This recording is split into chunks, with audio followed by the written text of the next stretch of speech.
Bawal po tayo dyan, boss. Mas baka pwede yung pan naman. Ito lang boss, kasi bibili ako pagkain para sa anak ko boss eh. Traffic na tayo kuya, dito pa kasi kayo ng paradangan. Ako boss, tayo na mga boss. Ayun sir, okay na kami nakalak ng ganun. Yung mga yan sir, ay boss, yung mga... Ako sa likod boss. Tumakbo pa ako boss, nagpasin ko lang kagad kasi bibili lang ako boss eh. Sir, paliwanag po natin sa opisina. Dito naman ako boss eh. Wala pang 1 minute boss, nandito na agad ako sa inyo eh. Wala ako tayong oras sir, pagka wala ako tayo sa driver side. Sir, kakababa ko lang sir. Punta po tayo opisina sir. Kakababa ko lang sir. Kakababa lang na. Wala ako tayong oras sa clamping sir, pag wala pong driver sa sakyan, ito yung... So 5 minutes lang bago kayo mag-clamp? Wala po. Natin kinagistan na kung saan pwede tayo magparada. Ngayon po, 2023 na, sumunod po tayo sa batas trapiko. Huwag po tayo maging pasaway. Yun lang po, salamat.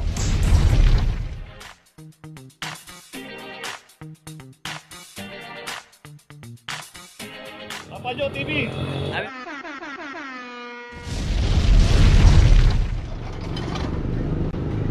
Location natin Piggy Barra, Corner Remeo, at dito isang Hyundai Elantra naka double parking dito. At ito wala rin driver, claim number 2371. Dito rin sa kahabaan ng Piggy Barra makikita natin both side may mga nakaparada, pay parking. Itinalaga po itong area to para maging pay parking, pero yung mag double parking pa tayo at iiwan natin pagka nadaanan po talaga tayo makaklamp yan. Parada lang natin ng maayos. Ngayon magbayad tayo ng parking dahil pay parking nga to. Hanapin natin yung parking attendant na naka-assign dito. At nandito lang yan. Hindi naman nawawala yan kasi area niya to.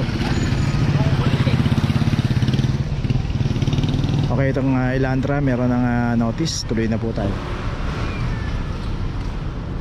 Dito pa pala meron pang isang sasakyan din dito. Ito nakahasag pero walang driver sa Honda 2324. Bawal po tayo dyan, boss. Mas baka pwede yung pan naman.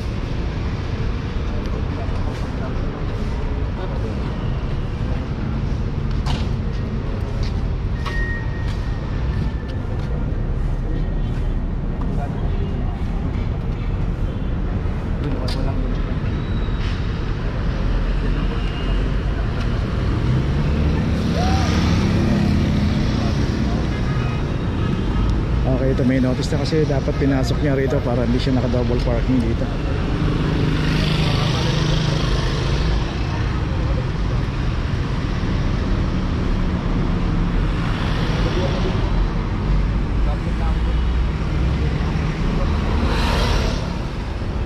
Location natin Loyola Street, corner Kaiko, at dito isang Mirage. Dito rin pumarada sa isang tapat ng convenience store, pero nakita natin yung pinadaan nito bangketa. At yun, meron na rin signage dun sa harapan niya, hindi pa rin napansin. At dito kung pupunta siya rito sa convenience store, kung may transaction siya, pwede siya magtanong. Dito kita natin walang lumalabas galing dun sa loob. Ibig sabihin dito lang siya pumarada. At nakita niya naman na kala niya siguro pwedeng paradahan, at siguro may pinuntahan siyang iba. So ang hindi niya iniisip na may nagka-clamping dito. Kaya nga nakalagay doon, clamping zone. Okay, may notice na, tuloy na po tayo.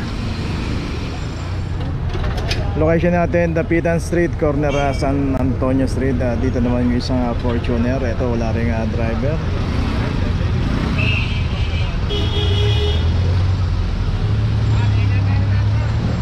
From number 2313. Dito rin sa pinarada kasi ng Fortuner, bawal po rito. Yun yung signage so nasa harapan niya. No parking, clamping zone, Mabuhay Lane. So ito nga kahaba ng Dapitan Extension, Mabuhay Lane po ito. Sa dito merong isang eskwelahan, isang university. So dito kasi marami ring mga kainan, may mga food chain, pero kung matatagalan po tayo, mas better din na tayo pumarada sa mga pay parking o secondary road.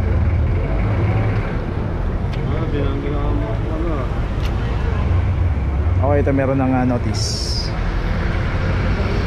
Tuloy na po tayo. Ito lang boss, kasi bibili ako pagkain para sa anak ko boss eh. Traffic na tayo kuya, dito pa kasi kayo ng paradangan. Ako boss, tayo na mga boss. Bibili ako pagkain na para sa anak ko. Walaan eh. Mas baka tayo dito sir. Sir, hindi lang ako kapatid. Kulang sir, bibili nga dito. Location natin Dapitan, corner Navarra Street. Sir, naman nandiyan lang po kapatid ko, boss, oh. Punta po tayo mga opisina. Sir, pakiusap na lang, boss. Ayun sir, may nakalak. Yung mga yan sir, kaya po Boss, tumakbo ako sa likod, boss. Tumakbo pa ako, boss. Nagpasin ko lang kaagad kasi bibili lang ako, boss, eh. sir. Paliwanag po natin sa opisina sir. Boss, pakiusap lang, boss. Nandito naman ako, boss, eh. Wala pang 1 minute, boss. Nandito na agad ako sa inyo, eh. Wala ako tayong oras sir. Pagka Sir. wala ako tayo sa driver side. Sir, pakababa ko lang, sir. Punta po tayo opisina sir. Pakababa ko lang, sir. Okay, sa kayo yung isa ring sasakyan dito, ito nakaklam na rin. Dito naman sa kabilang side pumarada to, isang Ford Ranger 2370. So dito napaka-busy ng area na to, makita natin. Bukod sa merong eskwelahan dito ng kolehiyo, bawal po pumarada rito, ang dami signage. Pero dito po sa mga secondary road kagaya ng Navarra Street, Santander Street, at kung magtatagal tayo, dyan na lang po tayo pumarada. Kasi nga malimit po rito pagka na-tsempohan talaga tayo. Yun nga po talaga makikiusap tayo.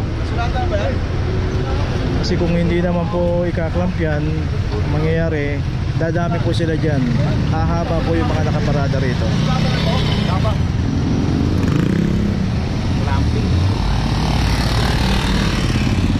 Bakit natin walang kumpay yung mga sasakyan dito, no? Mga dumadaan dito. Ito yung Navarra Street, secondary road yan.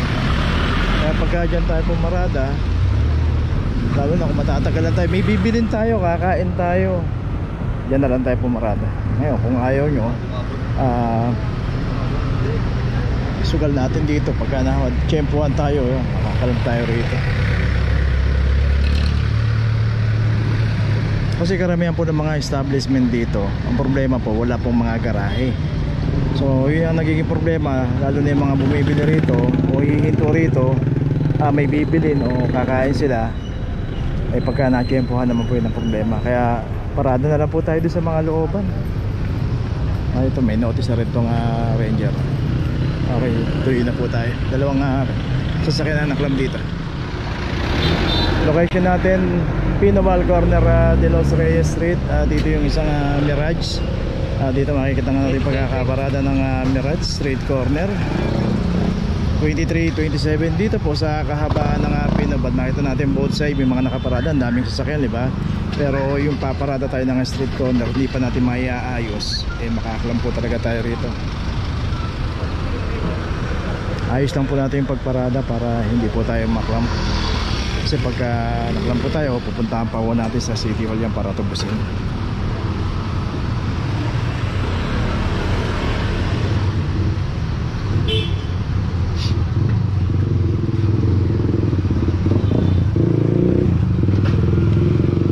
Okay, ito may notice na rin, tuloy na po tayo.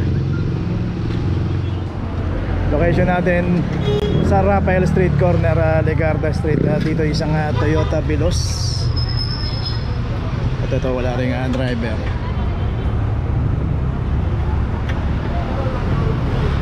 .005. Dito lang to, malapit sa simbahan ng San Sebastian Church. Dito random naman po yung operation. Pagka wala yung driver, matik na po yan.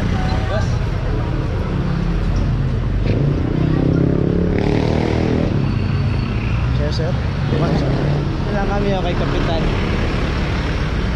Boss! Wala kami dyan kay Kapitan. Ilawag ko lang natin. Bawal po tayo.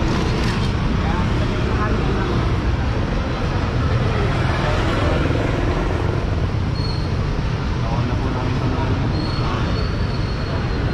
Saan ba yung office niya? Siol po, sir. Wala pa kami 5 minutes, kakababa lang namin. Wala ako tayong oras sa clamping sir. Pag wala pong driver sa sasakyan, ito yung... 5 minutes yan bago kayo mag-club. Wala po. May muna na nga kayo. okay, wala pong 5 minutes sa clamping. Tuloy na po tayo. Location natin Quezon Boulevard, corner P Campa. Dito isang Nissan MV350. At ito wala ring driver ng naklam. 23-24. Dito nakaparada sa isang footbridge. ng isang Nissan MB350. Dito po random naman yan pag naabutan yung sasakyan natin at walang driver, matik na po yan. Wag po tayong parada ng parada kung saan saan.